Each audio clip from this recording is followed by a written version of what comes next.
فقال أكفلنيها وعزني في الخطاب.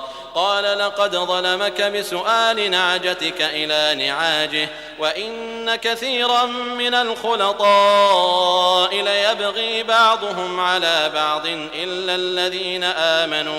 إلا الذين آمنوا وعملوا الصالحات وقليل ما هم.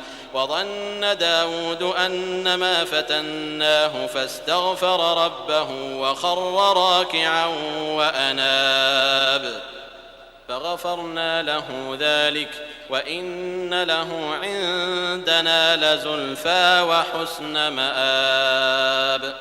يا داود إنا جعلناك خليفة في الأرض فاحكم بين الناس بالحق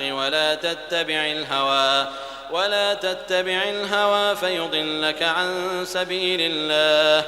إن الذين يضلون عن سبيل الله لهم عذاب شديد بما نسوا يوم الحساب.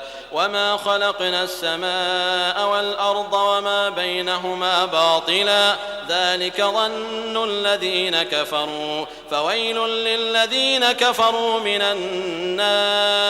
أم نجعل الذين آمنوا وعملوا الصالحات كالمفسدين في الأرض أم نجعل المتقين كالفجار. كتاب أنزلناه إليك مبارك ليدبروا آياته وليتذكر أولو الألباب. ووهبنا لداود سليمان نعم العبد إنه أواب. إذ عرض عليه بالعشي الصافنات الجياد فقال إني أحببت حب الخير عن ذكر ربي حتى توارت بالحجاب. ردوها علي فطفق مسحا بالسوق والأعناق. ولقد فتنا سليمان وألقينا على كرسيه جسدا ثم أناب. قال رب اغفر لي وهب لي ملكا لا ينبغي لأحد من بعدي إنك أنت الوهاب.